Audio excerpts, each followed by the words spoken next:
Hello and welcome to the Daily Millwall for Wednesday the 4th of August 2021.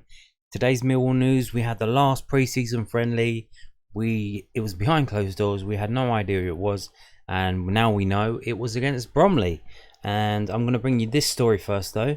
This is from news@den.co.uk and it's about the team for the friendly. So I thought I would start off with this. And it says Millwall's Gary Rowett on whether he knows his side at QPR as Lions have one more friendly.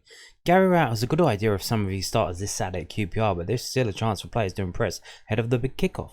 Millwall will have one more friendly ahead of the 21-22 campaign at the training ground on Wednesday, today. Mason Bennett will miss the weekend's game at Loftus Road, hoping to have at least one space in the side. He will likely have started, but former Hoops striker Matt Smith could come in for him. While the goalkeeper and the back five positions are probably settled and Jed Wallace will start up front if it is a 5-3-2 formation, there is heavy competition in midfield. I think everything's always up for grabs until I name the team, because you don't know who might potentially pick up an injury, who might impress, Rowett said. We've got another game at the training ground, that will be another opportunity for people to show what they can do. We've got a long season ahead. We spoke a little bit on Tuesday in a meeting about how we're going to need the strength of the squad, the strength of the group this season. I've got an idea, of course I have, of who might start with, but at the same time, that's never set in stone. There is always an opportunity for people to change my mind.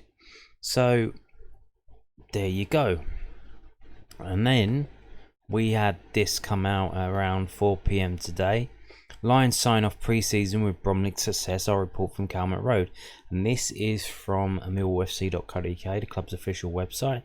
And there you can see Matt Smith going up for a header, and there on the left there is Byron Webster, formerly of Millwall. So now, earlier on when I came onto this page as it was posted, the team was at the starting lineup and substitutions, I believe, unless I'm going crazy, was actually listed at the bottom, and it has been removed.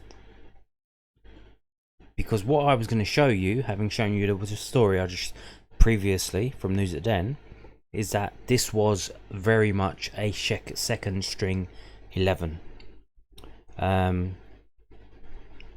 It wasn't like, if I were to ask you to name 3 Millwall players off the top of your head, you would probably go Wallace, Biakowski, Cooper, Hutchinson. None of them were playing. So they've taken the team off at the bottom, but they've left the names in, so we can see. So Conor Mahoney, Matt Smith, they're the ones who scored. Matt Smith again scoring. We've got Marlon Romeo, we've got Alex Mitchell, Ben Thompson, John Daddy Bavarson, Tom Bradshaw. Let me go through again. And we've got Marlon Romeo, yeah. And then also, so we've got the youngsters, Bisart Lodge, Jaden Davis, Nana Boateng, and Dan Moss. So that they, I believe some of them started, some came on as a substitute. Now the under 23s have a game on Friday. But, so what we had here, I think they may have used 3 substitutes, I can't remember.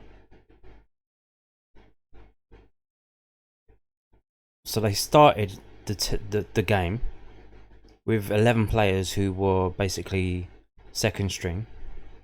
George Long was in goal, by the way. That's not mentioned here, but I remember that. And then the substitutes were from the under 23s. So they didn't use the whole squad of first team players, because I imagine the players that weren't involved today will very much be starting or playing most of the game at the QPR on Saturday. And he was not going to be risking them, especially with Mason Bennett getting injured in a friendly. Can you imagine if Jed Wallace played today and got injured?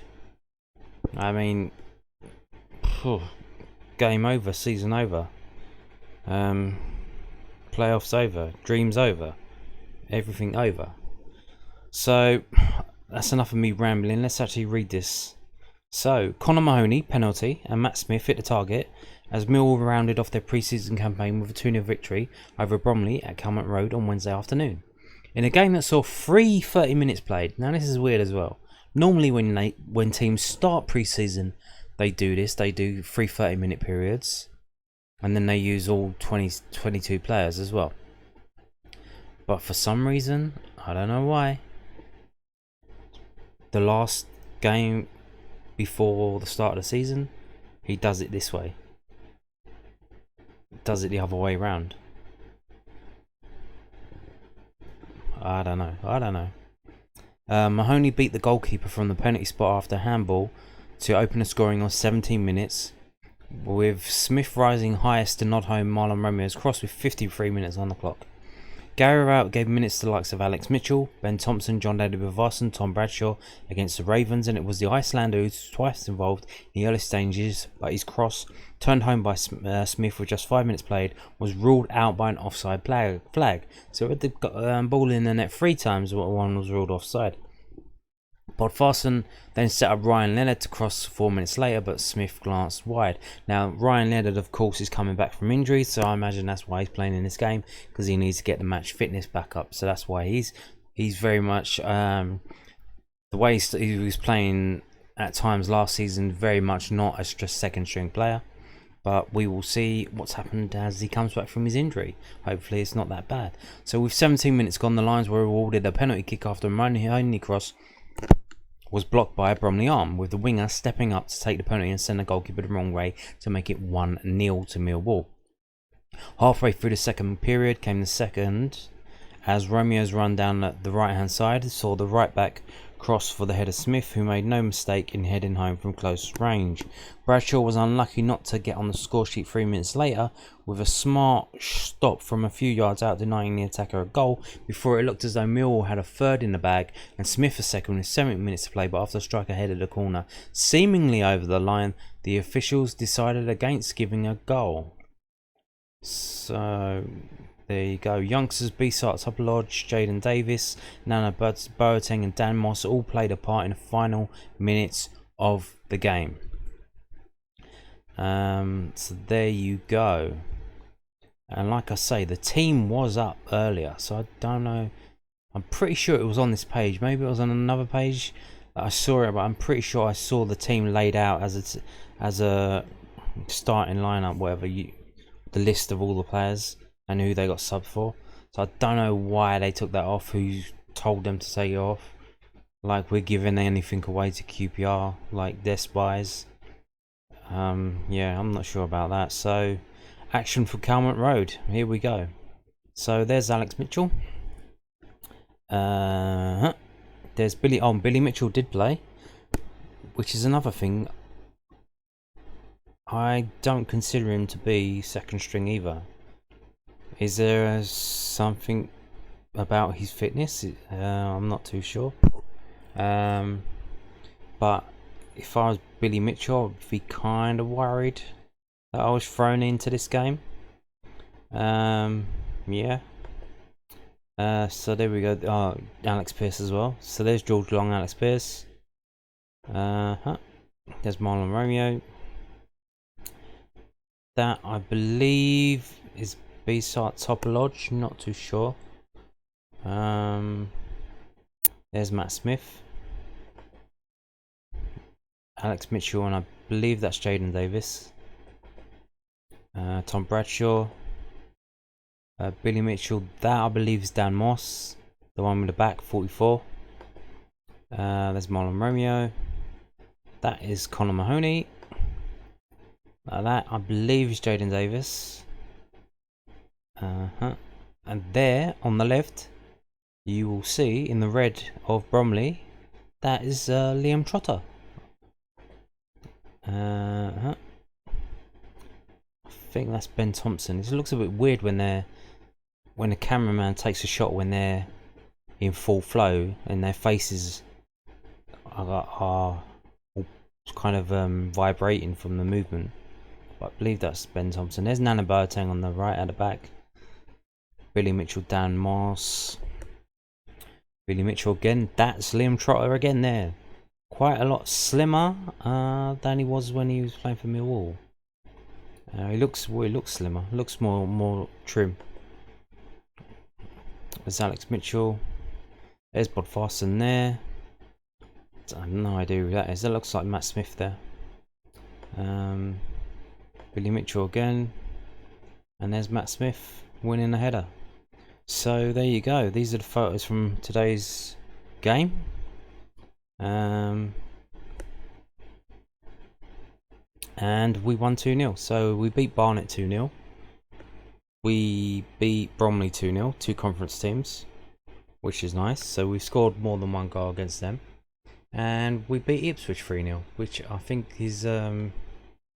Ipswich did not look very good, but Millwall did what they needed to do. And we scored 3 goals, which is good. So there you go. Moving on now to this. This is from millwfc.co.uk. And there's a picture there of Steve Kavanagh and Gary Rowett at the fans forum yesterday. Now, for some reason late in the day, they moved it outside. Now, I'm not sure if that's COVID related to get some fresh air out there. I don't know. Maybe it's because they had the coffee morning on the Wednesday morning and they didn't have time to reset the executive lounge from Tuesday night to Wednesday morning, but they moved it outside, and that's where it happened and the questions were asked. And following that fans forum, Steve Kavanagh's released his monthly statement to the fans, and this is the one for August, and let's have a little read of it. I'd like to start by thanking everyone who attended the fans forum at the Den earlier this week. It was brilliant to see so many familiar faces, and more broadly to have a group of fans at the stadium once more after all this time. The forums are very important events from the club's point of view because it allows us to act upon any concerns, queries or issues raised, and it's also great for Gary to be able to chat to supporters and understand their hopes and expectations for the season ahead. This club is at its best when everyone is united, and such evenings are important in achieving that.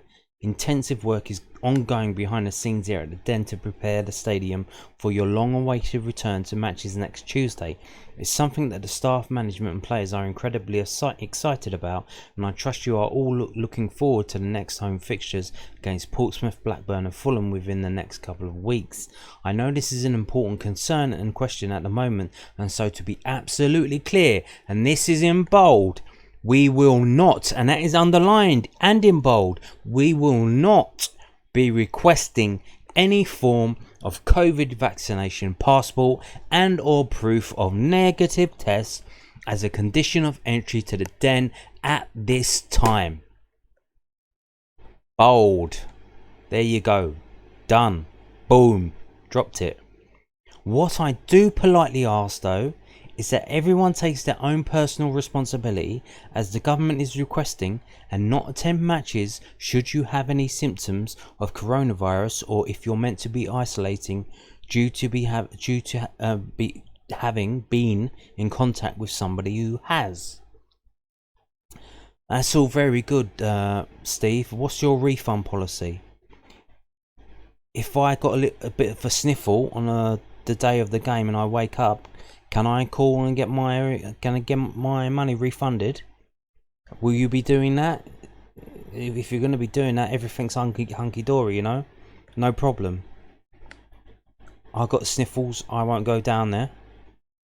I'll call you up and you refund my ticket. Yeah, we all good? Hopefully we are. Hopefully, but they don't mention that here. So. The wearing of masks will not be mandatory. Now this isn't in bold, and you'll find out why. Though it is encouraged, and many staff will be wearing them, especially in indoor areas.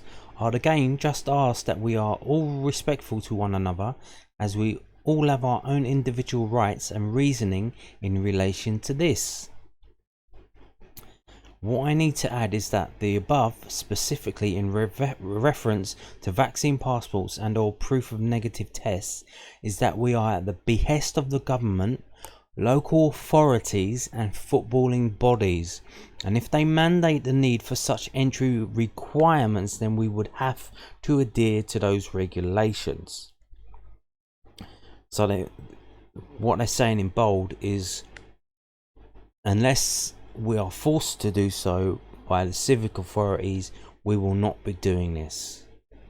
As long as we are free, we will not be doing this. However, we will not be introducing any measures beyond what we are mandated to do, as it wouldn't be fair or right to do so. I am hopeful that if everyone continues getting their vaccines, which I am very supportive of, then this will become less of a concern or talking point over time.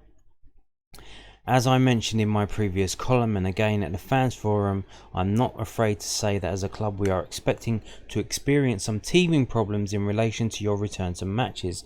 It's been so long without full stadia that there is simply bound to be issues in different areas. This is certainly not me being negative or defeatist. It's about being honest, realistic and upfront with everyone. Ideally, we would have had some test events in the form of pre-season friendlies to highlight and remove any problems encountered. However, we've not been able to do so because of the installation of the new pitch and need to give it as much time as was required for it to be ready for the first competitive fixture. All I would again ask is for some patience, understanding and cooperation as we work hard to ensure things are as perfect as they can be. Your feedback will be important, so please don't hesitate to get in touch. All constructive comments will be welcomed. We announced earlier today that both the hospitality areas and concourse food and drink outlets are all going cashless for 21-22 and beyond. This is aimed at assisting with the speed of service and streamlining our own internal procedures. I appreciate it that it won't be ideal for everyone, and like to add that the Lion Store, ticket office and program selling units will all continue taking cash. Eventually, and in line with many other large stadia in the country, we will be entirely cashless, but it's not right to make that move now, and we feel a more staggered approach is a sensible option both for the club and the supporters. Yeah, a lot of fans not happy about that today. That came out that for now just the food and drink and the hospitality, buying drinks at the bar in the executive lounge will be cashless. Now, why has that happened? So they're saying it's for speed of service and in terms of streamlining their internal procedures. Now, what does that mean? I imagine that means cash in transit deliveries. Delivery drivers across the country are in short supply. Everyone is struggling to deliver what they need to deliver. Tesco were offering £1,000 cash money to any driver that replied to the advert and got taken on. Just before you even started the job, first week, £1,000 bonus. It's like, wow, okay. And everyone's desperate for, especially HGV drivers, but can you imagine security in transit? The cash has got to be delivered, like all the change, bags of pound coins and all that other stuff, but it needs to get delivered down at the den. You got the companies like is it Securicor and Group 4. If they're struggling for drivers for just bog standard HGV stuff, can you imagine what they're struggling for cash in transit when you've got people trying to just rob you and bash you up all the time? Now, if you're a driver for that, surely you'll that used to be, I imagine they'll pay you danger money, but yeah, you can get the same money just delivering for Tesco's. So why would you put yourself in harm's way for moving money around? So I imagine that would be part of it. But yeah, everyone's going like this, but people are saying like if your kid wants to go and buy some sweets, you give them a £5, let them go down, buy the sweets and then come back, but you're going to give them your bank card. And the kid doesn't know, like the people on the concourse could just ring up a few things, get the kid to touch the card, and they've bought themselves sweets as well. And who's going to track that? Who's going to trace that? And then it's all going to be kicking off, and people were saying about refunds. You buy something in your card and you're not happy with it, you want a refund. That's not going to be a speed of service, is it? But this is the way things are going now. And another thing, at the ground, the prices, if you actually have to get £10 out, hand it over to them, and then get like a handful of coins back, and you look at it and you think, how much have I just paid for a pint of beer? £6, £7. What the fuck? You can physically and visually see how expensive things are. You're just touching your card and there's digits on a thing. Like, it's not real. It's not real. Is it there? It's not real. But it's real at the end of the fucking month when you got to pay the bill. It's real at the end of the month when you're struggling and you realise you don't have as much money as you had in your account, or if you're using a credit card to do all this stuff, which I personally do, because I don't like waving my debit card around, because that's where my money is. If someone hijacks that, they steal my fucking money. If someone hijacks my credit card, which has happened to me once before, not that bad, but if they hijack my credit card, it's a fucking credit card company, it's not my money. My money's safe in my bank account, it's the credit card people, it's their money, they've got to worry about it. So you're touching off your credit card here, there and everywhere, and at the end of the month you get the bill and you're like, fuck me, I spent all this money on these things, it all adds up. So, and now, like, God knows what they're going to charge now for stuff down at the den. It was higher before. Will it be even higher? I can see just people not even bothering, just swerving it. It's overpriced, it's not good enough, it's just shit. It's not worth the hassle. Unless you're friggin' desperate. If you're going a midweek game after coming straight from work and you're absolutely desperate, I can't see why you'd bother. I mean, I reckon the van outside, the hot dog guy who's always there, the van and the Millwall Cafe will just, I think their profits are gonna stonks. I think their profits are gonna go through the roof, because I think everyone will be spending their cash there and not spending at the club, which is sad for the club because they need the money. But well, it is what it is, you know. It is what it is. So they're doing the touchless, and they've also said they'll be doing Apple Wallet and Google Pay, I believe. So there you go. We've now had a few games go on sale on the new online ticketing system, which I know hasn't been without some difficulties for fans and also for staff. While the system was implemented last year, it's only now that we've been able to sell match tickets, so it is all very new for everyone involved. There are certain elements to the new system which are different from the old one, both from the buying and selling ends, and there will be a period of transition and learning on each side. I think one of those things is friends and family. If you're buying tickets as a group, you need to have them linked to your account somehow, and you need to do that.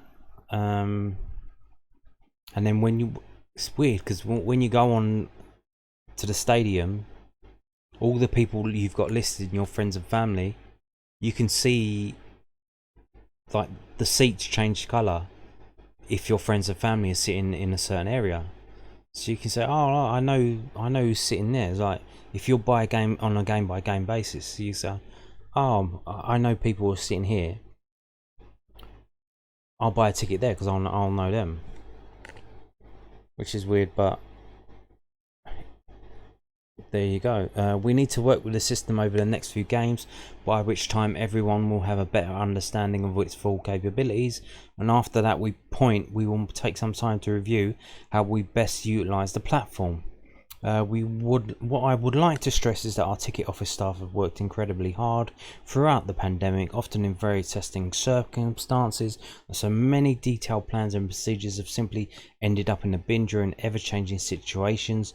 I thank everyone for your patience and understanding, and I'm especially grateful to staff for their hard work and diligence during some very rough times. Elsewhere, you may have seen some other information released this week about streaming on iFollow. Yeah, if you watched yesterday's video, you would have seen it on this channel, which is now reverted back to what we were familiar with in pre-pandemic times. A full roundup of what that is different to last season can be viewed here.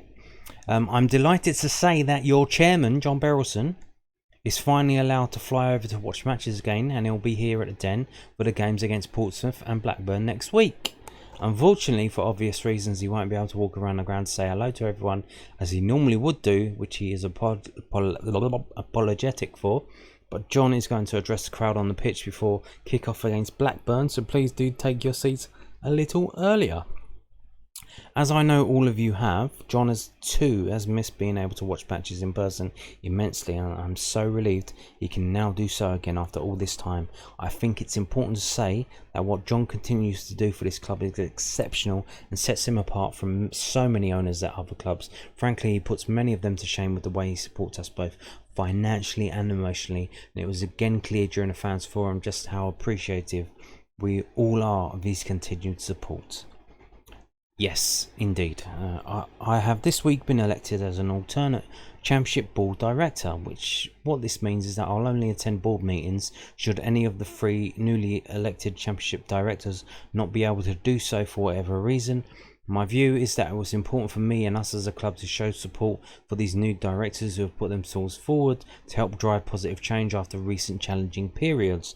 It's fair to say that it's been a difficult few years within the EFL, specifically in relation to profitability and sustainability rules and how they've been adhered to or not in some cases. I've been vocal on many occasions about the need for rules to be followed and applied, and generally for better financial controls, because ultimately nobody, myself included, wants to see another club go out of business.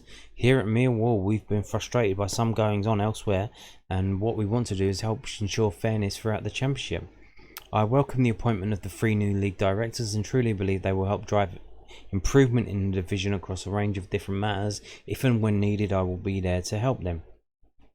All that is left for me to say on behalf of everyone at Millwall is that we cannot wait to see you at Loftus Road on Saturday and back at the Den next week. It's been a long and painful road without you, and I for one cannot wait to hear that infamous roar once again. It's going to be spine tingling. Thank you as always for your immense support. See you all soon. Love, Steve. So there you go. Quotes from Steve Kavanagh, his monthly message to the fans. Yep, there it is. Now, Millwall have signed a player, but it's a player for the under-23s. It's this guy, Seb Drozd, joins under-23 setup. Utility man jumps on board, and there he is with his Nicola Sturgeon haircut and a firm handshake. Millwall Football Club is pleased to announce that Seb Drozd has joined the club's under-23 setup from Uxbridge. That's the football club, not the tube station. The 18-year-old, who can play in a number of positions, joins after a loan spell at the Isthmian League side and will form part of Kevin Nugent's side for the 21-22 campaign. Seb has come in and trained really well, under-23's boss Kevin Nugent told millwallfc.co.uk. He's not been in any football club system before, so that's exciting with regards to his raw talent. There's a lot of work to do there, but we're hopeful we can improve him. He's played men's football, though, so he has a robust nature about him. Plus he has real ability. We're looking to fine-tune that. My trial period has been good, Seb added. I came in about 3 weeks ago and it's turned out very well.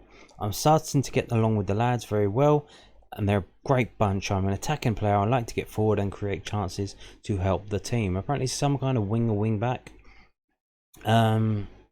And I guess he was one of the trialists playing in the friendlies. I don't know which one, A, B, C, D, E, F, H, I.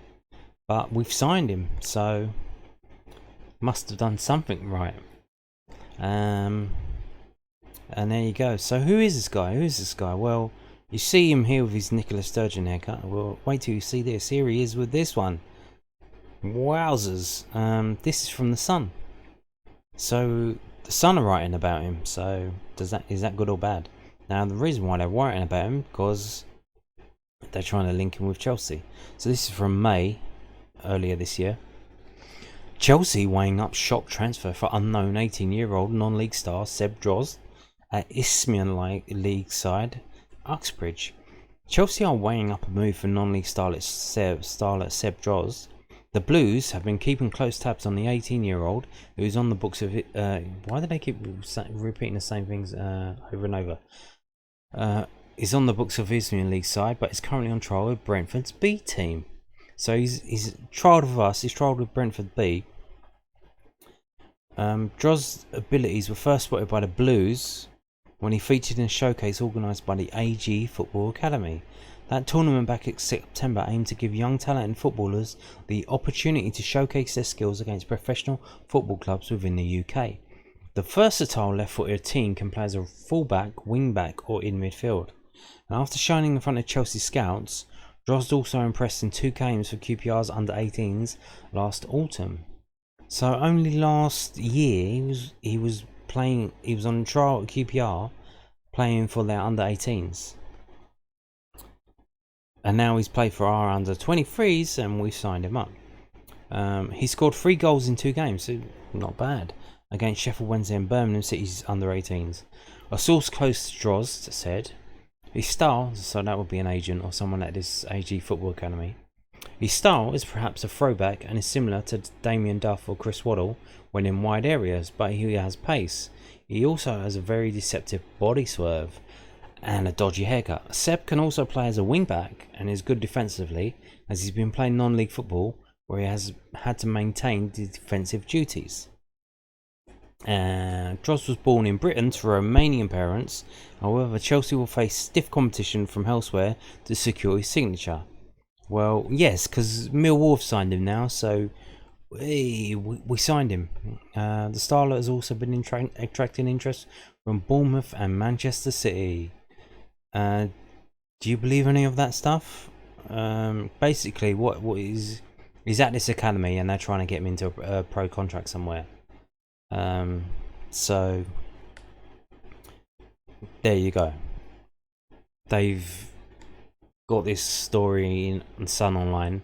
I doubt it was actually in the printed paper. So they've got this story online, and what that does is, when they search for it, this guy's got a pretty unique name. It's not like he's John Smith or it's a pretty unique name. So you search this name online, this story pops up, and you think, oh, Chelsea, oh, he must be good. Chelsea are looking for him. Oh, Chelsea want to sign him. So, but this is like typical agent stuff. This is kind of not clickbait per se. It's paid content basically. It's basically an advert for the guy, for Seb Drozd. So this academy or his agents have probably paid for this story to be written up. So when someone searches for the guy's name, there's a story online from the Sun newspaper about him. So, but we've signed him for the under-23. Seems to be an old style winger, so that's good. That is good. Let's see how he gets on.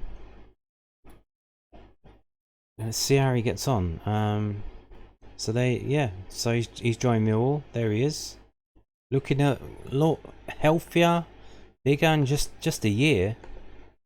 You can see from that picture to that picture, still got dodgy haircut, but a lot. Face is filled out more. Yeah, just in a year, what a difference there is there. So we'll see how he gets on. Anyway, that's it for today's Millwall. Thank you for watching. Goodbye.